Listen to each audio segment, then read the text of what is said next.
फिर आज के लेक्चर का आगाज करते हैं। आज के लेक्चर में डिस्कशन करेंगे हम लेक्चर 68 केस स्टडीज की। ठीक है भाई, साउंड ठीक है ना। आज के लेक्चर में हम डिस्कशन करेंगे, आपको चैप्टर 11 की कुछ असाइनमेंट्स दी गई थी और पिछले 2-3 दिन से असाइनमेंट डिस्कस नहीं हो रही थी। आज के लेक्चर में हम वो सारी असाइनमेंट डिस्कस करेंगे। फिर इसके बाद एक कंसेप्ट है ऑब्टेनिंग अंडरस्टैंडिंग ऑफ एंटिटी। ठीक है, इस लर्निंग ऑब्जेक्टिव को डिस्कस करेंगे। तो असाइनमेंट अपने सामने रखिए, तरतीब से चलते हैं, यानी हम बुक की तरतीब से चलेंगे। पहले जो असाइनमेंट आपको वॉल्यूम 1 में से दी गई है उसकी डिस्कशन करेंगे। 1 बाय 1 क्वेश्चंस मैं आपको बता दूंगा। उस क्वेश्चन में कोई प्रॉब्लम हुई, सोल्यूशन में कोई चीज समझ नहीं आई, आप वो मुझसे पूछ लीजिएगा। फिर इसके बाद वॉल्यूम 2 की तरफ चलेंगे। ठीक है, तो स्टार्ट करते हैं। आज के लेक्चर में ज्यादातर हम डिस्कशन ही कर रहे होंगे केस स्टडीज की। सबसे पहले वॉल्यूम 1 में अपेंडिक्स के ऊपर आइए।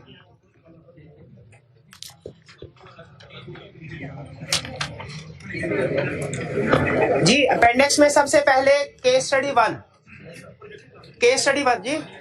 प्रोजेक्टर पे पूरा क्वेश्चन आएगा नहीं, फॉन्ट साइज छोटा छोटा होगा। नहीं, लैपटॉप तो है, वो तो अभी आ जाएगा। वो मैं इसलिए लेके नहीं आया क्योंकि उसमें एक ही जो है ना, क्वेश्चन को डिस्कस नहीं करना। बेसिकली मैंने आपके क्वेश्चंस को आंसर करना है।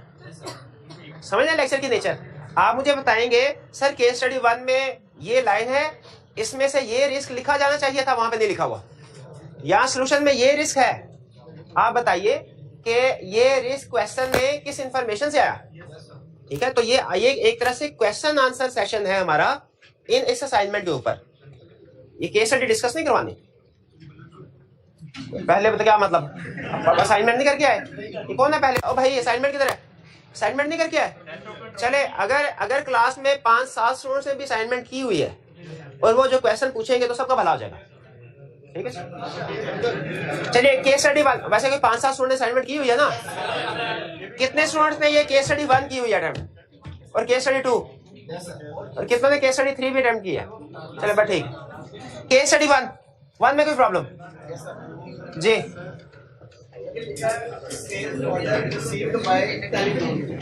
Sales order are received by telephone, इसमें कोई रिस्क है? बिल्कुल इसमें रिस्क है। याद रखें, हमारे जो एग्रीमेंट्स, अरे भाई हमारे जो एग्रीमेंट्स हैं वो रिटन भी होते हैं, वर्बल भी होते हैं। लेकिन वर्बल एग्रीमेंट्स होना रिस्की होता है क्योंकि इसमें बाद में ये डिटरमिन करना कि क्या चीजें तय पाई थी मुश्किल होता है। टेलीफोन के ऊपर अगर आप ऑर्डर रिसीव कर रहे हो, एक तो ये कि ऑर्डर नोट करते हुए गलती हो सकती है, ठीक है, और दूसरा बाद में अगर कोई डिसएग्रीमेंट हो जाए तो ये डिटरमिन करना कि कौन सी पार्टी सही है कौन सी गलत है, ये मुश्किल होता है। इसीलिए टेलीफोन के ऊपर ऑर्डर रिसीव नहीं होने चाहिए, बल्कि ऑर्डर रिटर्न फॉर्म में होने चाहिए।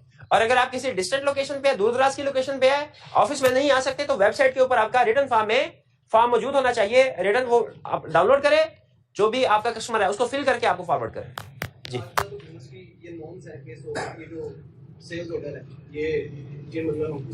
नहीं कोई ऐसी नॉर्म्स नहीं है कि सेल्स ऑर्डर फोन पे लिए। देखिए, लेकिन फूड पार्टनर भी तो है, उसमें रिटर्न फॉर्म में होता है।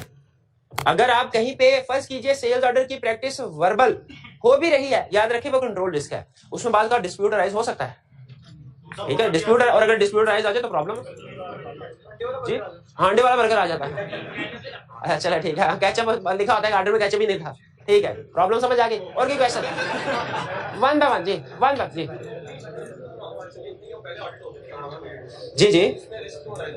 अच्छा, ओपनिंग बैलेंसेस याद रखिए, ओपनिंग बैलेंसेस 2 जगह पे हमारे लिए इशू अराइज हो सकता है, एक प्लानिंग के वक्त और एक रिपोर्ट के वक्त।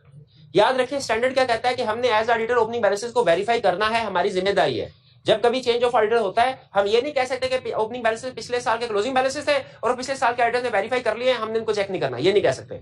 स्टैंडर्ड ये कहता है कि जो बैलेंस आपकी इस साल की इनकम स्टेटमेंट को अफेक्ट कर रहा है वो आपकी जिम्मेदारी है, क्योंकि इस साल की फाइनेंशियल स्टेटमेंट्स के ऊपर आप ओपिनियन दे रहे हैं। तो ओपनिंग बैलेंसेस पे एविडेंस ऑब्टेन करना हमारे लिए, हमारी रिस्पॉन्सिबिलिटी है। पहली चीज तो ये ध्यान में रखिएगा।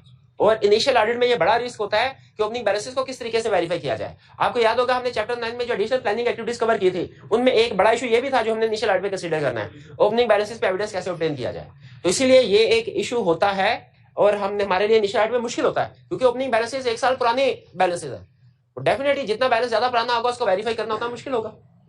ठीक है, तो एविडेंस ऑब्टेन करते हुए, प्लानिंग करते हुए भी ओपनिंग बैलेंसेस हमारे लिए रेलिवेंट है, और रिपोर्ट इशू करते हुए भी ओपनिंग बैलेंसेस रेलिवेंट है। इनिशियल ऑडिट एलिमेंट है। क्यों? हमने अदर मैटर पैराग्राफ देना होता है जिसमें हमने बताना होता है कि ये इनिशियल ऑडिट था, पिछले साल के कंपैरेटिव हमारी रिस्पॉन्सिबिलिटी नहीं है। याद रखें, अदर मैटर पैराग्राफ में हम ये नहीं कह रहे होते कि ओपनिंग बैलेंसेस हमारी जिम्मेदारी नहीं है, ये नहीं कह रहे होते। अदर मैटर पैराग्राफ में क्या कह रहे होते हैं कि जो प्रीवियस ईयर के बैलेंस कंपैरेटिव है वो हमारी रिस्पॉन्सिबिलिटी नहीं है। ठीक है, ये फर्क ध्यान में रखिएगा। क्लियर हो गया जी? तो क्या ओपनिंग बैलेंसेस हमारे लिए एक इशू है? बिल्कुल है। इसलिए हर इनिशियल ऑडिट में हम कहते हैं कि इसकी वजह से रिस्क राइज होगा कि ओपनिंग बैलेंसेस हो सकता है गलत हो सकता है कैरी फॉरवर्ड सही ना किए गए हो जी। Goods are required to be insured by company, इसमें कोई रिस्क नहीं है। ये तो अच्छी बात है, इंश्योरेंस करवाई हुई है उसने, इंश्योरेंस करवाई हुई है। इंश्योर का मतलब इंश्योरेंस करवाई हुई है। खास तौर पे जब आप इंपोर्ट कर रहे होते हैं, एक्सपोर्ट कर रहे होते हैं, उसकी इंश्योरेंस लाजमी होनी चाहिए और आपकी जो इन्वेंटरी और फिक्स इसकी इंश्योरेंस भी लाजमी होनी चाहिए।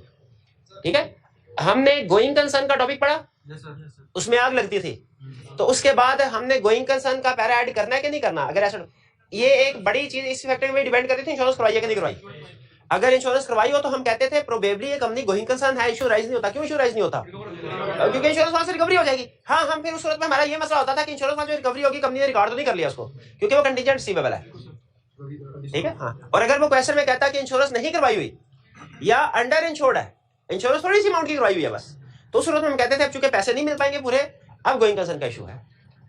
क्लियर हो गया इंश्योरेंस का पॉइंट जी? और पूछिए।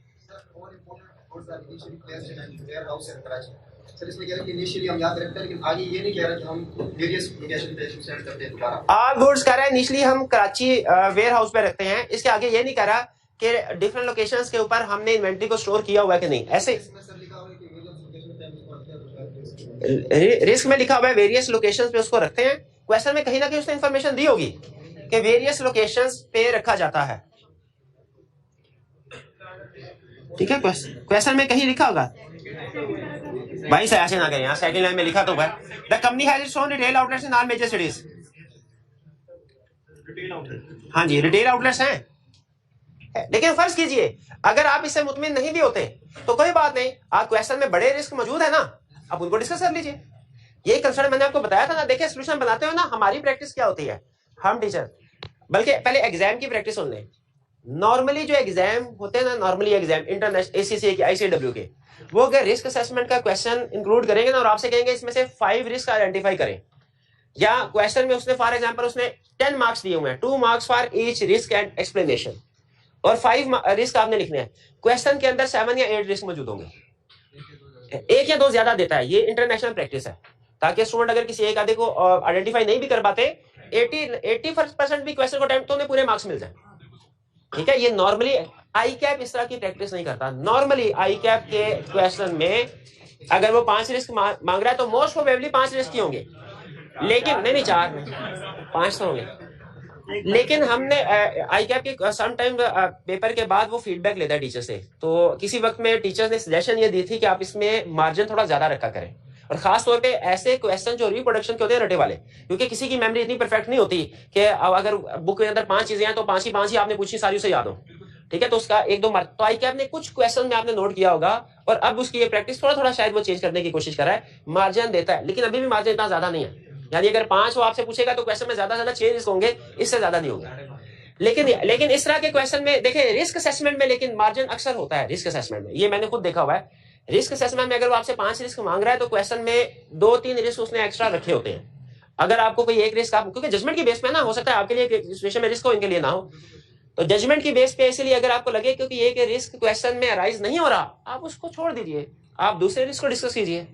हर क्वेश्चन में ये सिचुएशन लाजमी होगी, कुछ आपको रिस्क बड़े नजर आएंगे, कुछ रिस्क छोटे नजर आएंगे। ये आपको प्रीवियस लेक्चर में एग्जांपल दी थी ना, बड़ी मछली छोटी मछली वाले। हाँ जी, तो आपने अगर क्वेश्चन के अंदर बड़ी मछली मौजूद है, बड़े रिस्क मौजूद है, तो आप उनको डिस्कस कीजिए, उनसे क्वेश्चन कंप्लीट नॉर्मली हो जाता है। अगर फर्ज कीजिए उससे रिस्क आपके पूरे नहीं हुए बड़े रिस्क डिस्कस करने से, तो फिर जो इस तरह के छोटे रिस्क हैं वो आइडेंटिफाई कर लें। मेरी अप्रोच ये होती है सोल्यूशन बनाते हुए कि चूंकि मुझे नहीं पता था, हो सकता है ये स्टूडेंट कोई और 5 रिस्क आइडेंटिफाई करे, ये स्टूडेंट कोई और 5 रिस्क आइडेंटिफाई करे, तो फिर मैंने सोल्यूशन बनाते हुए जितने भी पॉसिबल मुझे उसमें रिस्क आइडेंटिफाई होते हैं मैं सारे के सारे डिस्कस कर लेता हूँ। मे भी आप उसके ऊपर किसी रिस्क के ऊपर आर्ग्यू करें कि सर इसमें ये रिस्क राइज नहीं होता या ये छोटा रिस्क है, इसको डिस्कस करने की जरूरत नहीं थी, लेकिन चूंकि वो किसी इन्फॉर्मेशन से रिस्क राइज हो रहा होता है कुछ स्टूडेंट के नजर में रिस्क हो, तो मैं उसको डिस्कस कर दिया करता। अगर मैं खुद भी कन्विंस्ड हूँ कि हाँ इससे रिस्क राइज हो रहा है तो मैं उसको डिस्कस कर दिया करता हूँ। क्या पूरा क्वेश्चन पढ़ के आपको फिर बाद में रिस्क आइडेंटिफाई करना चाहिए कि क्वेश्चन पढ़ते पढ़ते जैसे जैसे रिस्क आइडेंटिफाई हो रहे हैं साथ साथ जैसे जैसे क्वेश्चन पढ़ने रिस्क आइडेंटिफाई अंडरलाइन करें 1 2 3 4 कर ले, फिर एंड पे आपने देखना है कि क्वेश्चन में पूछे उसने या मार्क्स के लिहाज से या स्पेसिफिकली अगर उसने 6 रिस्क पूछे हुए हैं और आपने 9 रिस्क आइडेंटिफाई कर लिए हैं, तो फिर एंड पे जजमेंटल डिसीजन कीजिए कि इस 9 में से कौन से 3 छोटे रिस्क हैं जो मैंने ओमिट करने हैं या जिसके प्रोसीजर शायद मुझे नहीं आते, उसको ओमिट कर दे, बाकी के रिस्क जी। जब मिक्सर वाला क्वेश्चन आ जाए नहीं फिर भी रिस्क अलग हो सकते हैं, नहीं दोबारा नहीं पढ़ना। आप ये कह रहे हैं एक दफा रिस्क आपने आइडेंटिफाई कर लिए, उसके बाद सिलेक्शन करने के लिए कि हमने कौन से रिस्क सोल्यूशन में लिखने हैं कौन से छोड़ने, इसके लिए पूरा क्वेश्चन दोबारा पढ़ना पड़ेगा। हाँ जी बिल्कुल, टेबल देखें आपने, अगर उनका क्वेश्चन ये है सर अगर रिस्क असेसमेंट थ्रू फैक्ट्स भी हुआ, रिस्क असेसमेंट थ्रू फिगर दोनों एक ही क्वेश्चन के अंदर हुए, तो हमें क्वेश्चन तो 2 दफा पढ़ना पड़ेगा, एक दफा रिस्क असेसमेंट थ्रू फैक्ट्स के लिए, दूसरी दफा रिस्क असेसमेंट फिगर के नहीं, आप एक ही दफा क्वेश्चन को पढ़ेंगे। पहले इनकम स्टेटमेंट बैलेंस शीट आ गई, उसमें कुछ रिस्क ऐसे होते हैं जिनको आइडेंटिफाई करने के लिए आपको इन्फॉर्मेशन की जरूरत नहीं है, जैसे सेल्स पिछले साल की निस्बत इस साल इंक्रीज है, डेटर्स पिछले साल की निस्बत इस साल, सेल पिछले साल इस साल डिक्रीज है पिछले साल की निस्बत, इसके लिए आपको इन्फॉर्मेशन की तरफ जाने की जरूरत नहीं है। अगर डेटर्स पिछले साल की निस्बत इंक्रीज है, इन्वेंटरी इंक्रीज है, इन्फॉर्मेशन की तरफ जाने की जरूरत नहीं है, लेकिन बहरहाल इनिशियली आप आइडेंटिफाई कर लें, लेकिन पेपर पे सोल्यूशन अभी ना लिखें। सोल्यूशन आप जब रिस्क असेसमेंट थ्रू फैक्ट्स पढ़ लें उसके रिलेट करके फिर लिखें, क्योंकि बाज़ औक़ात ऐसा होता है कि जो रिस्क को हमने एक्सप्लेन करना है ना, आइडेंटिफाई हम फिगर की बेस पे कर लेते हैं कि पिछले साल की निस्बत इस साल इन्वेंटरी इंक्रीज है, लेकिन समटाइम इसको एक्सप्लेन करने के जो पॉइंट लिखना है वो हमें अदर इन्फॉर्मेशन में दिया होता है उसमें। तो सोल्यूशन अगर आपने अटेम्प्ट करना है ना वो आप पूरा क्वेश्चन पढ़ के करेंगे, लेकिन जब रिस्क आइडेंटिफाई करने हैं वो आप क्वेश्चन पेपर पे रीडिंग करते हुए अंडरलाइन करके 1 2 3 4 करते जाएंगे।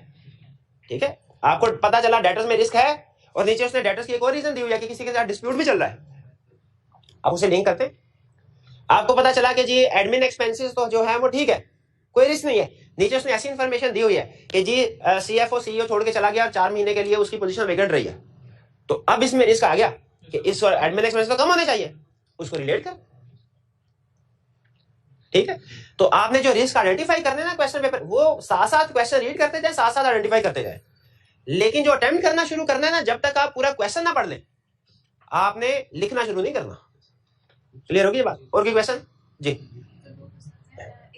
जो लाइन लिखे the goods are required to be insured, तो इससे हम ये इंटरप्रेट नहीं कर सकते कि हमारा ये रिस्क है कि हम इसको वेरीफाई करेंगे कि उन्होंने इंश्योरेंस में कोई रिस्क नहीं है। इंश्योरेंस सिर्फ गोइंग कंसर्न के हवाले से रेलिवेंट है कि अगर एसेट्स को आग लगी तो इंश्योरेंस करवाई हुई थी कि नहीं करवाई थी।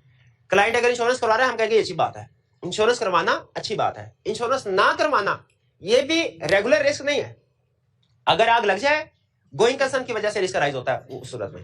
इंश्योरेंस करवाना कभी भी रिस्क नहीं है, इंश्योरेंस करवाना कभी भी रिस्क नहीं है। जी जी, रिगार्डिंग FCY लिखा हुआ है, FCY एब्रिविएशन, ये फॉरेन करेंसी, फॉरेन करेंसी की FCY कंप्लीट फॉरेन करेंसी को इंडिकेट कर रहा है, और एक और टर्म होती है LCY, लोकल करेंसी के लिए यूज करते हैं। ठीक है, कर सकते हैं, ये अक्सर यूज होती है टर्म FCY और LCY, लेकिन बेहतर यह कंप्लीट वर्ड लिखना हमेशा बेहतर होता है अगर आपके पास टाइम है। भाई करेंसी का मतलब CY करेंसी, CY दोनों का मतलब इकट्ठा करेंसी। जी, और कोई question? Question 1 case study 1 okay, चलिए अब आगे चलते हैं केस स्टडी 2 की तरफ। अब आपने मुझे रिवर्स गियर नहीं लिखवाना, केस स्टडी 2 में की प्रॉब्लम, ये टाइम्स इंटरेस्ट रन आपको समझ आ गई क्या है? मेरे भाई पूछा क्यों नहीं आपने? पूछे ना, पूछ। हाँ भाई को समझ नहीं आ रही, किस चीज की समझ नहीं आ रही भाई को? हाँ, भाई की सारी बातें आपसे करना होती हैं। सवाल पूछ ले भाई, टाइम जाया हो रहा है, सवाल पूछ ले। या नहीं? जी मेरे भाई, एक्स्ट्रापोलेट, क्या एक्स्ट्रापोलेट करना जरूरी है? ये मैंने बताया था, एक्स्ट्रापोलेट हरगिज नहीं करना। परसेंटेजेस और रेशियोज को एक्स्ट्रापोलेट नहीं किया जाता, एब्सोल्यूट अमाउंट्स को, फिगर्स को एक्स्ट्रापोलेट किया जाता है। आप 2 मिलियन, 3.7 मिलियन 8 महीने की फिगर्स है, 12 महीने की कैलकुलेट करनी है, इसको एक्स्ट्रापोलेट करेंगे। लेकिन जीपी रेशो है, रेशोज ऑफ परसेंटेज जितनी भी होगी उनको हम एक्स्ट्रापोलेट नहीं करते। क्यों नहीं करते भला? क्योंकि वो 2 फिगर्स की रेशो है आपस की, जब एक फिगर चेंज होगी 8 से 12 पे ज्यादा होगी, दूसरी भी तो 8 से बढ़ के 12 पे होगी, तो आपस की रेशो उनकी सेम रहेगी नॉर्मली। तो रेशोज